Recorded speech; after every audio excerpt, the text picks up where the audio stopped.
Senior IPS అధికారి, fire సర్వీసులు, విపత్తుల నిర్వహణ విభాగం మాజీ director general PV Sunil Kumar వ్యవహారం అనూహ్య మలుపు తిరిగింది.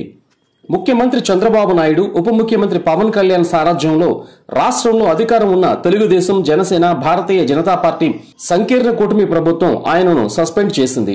గతంలో ఆయనపై గుంటూరు నగరపాలెం పోలీస్ స్టేషన్లో కేసు నమోదైన విషయం తెలిసిందే. డిప్యూటీ స్పీకర్ రఘురామకృష్ణరాజు ఇచ్చిన ఫిర్యాదు మేరకు పోలీసులు ఈ కేసు నమోదు చేశారు. భారతీయ న్యాయ సంహితలోని పలు సెక్షన్ల కింద కేసు పెట్టారు.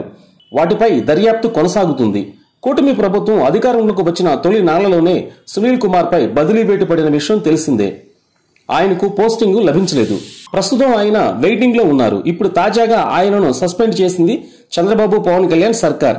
ఈ మేరకు ఉత్తర్వులు కూడా జారీ అయినట్లు తెలుస్తుంది. వైఎస్ జగన్ ప్రభుత్వ హయాంలో కొంతకాలం పాటు PV Sunil Kumar CID director general గా పనిచేసిన విషయం తెలిసిందే. ఆయన సిఐడి చీఫ్ గా ఉన్నప్పుడు రఘురామకృష్ణరాజు అరెస్ట్ అయ్యారు. ఆ సమయంలో అధికారులు తనను కొట్టారని, హత్యాయత్నానికి పాల్పడ్డారంటూ రఘురామ తాజాగా ఫిర్యాదు చేశారు. ఇదే కేసులో వైఎస్ఆర్సీపీ చీఫ్ వైఎస్ జగన్ పేరు సైతం చేర్చారు.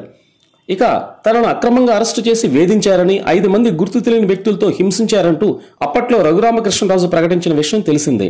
తనను కొడుతున్నారనడానికి సాక్ష్యంగా ఒక వీడియో కూడా తీశారని, దాన్ని వైఎస్ జగన్ కు చూపించారని రఘురామ ఆరోపించారు. తప్పుడు రిపోర్ట్ల కోసం డాక్టర్లను కూడా మార్చేశారని చెప్పారు.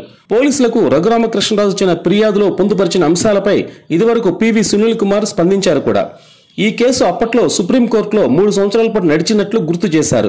సాక్షాత్తు దేశ అత్యున్నత న్యాయస్థానమే దీన్ని తిరస్కరించిందని, అలాంటి కేసులో కొత్తగా ఎఫ్ఐఆర్ నమోదు చేయడాన్ని ఏమనాలో తనకు తెలియట్లేదని వ్యాఖ్యానించారు.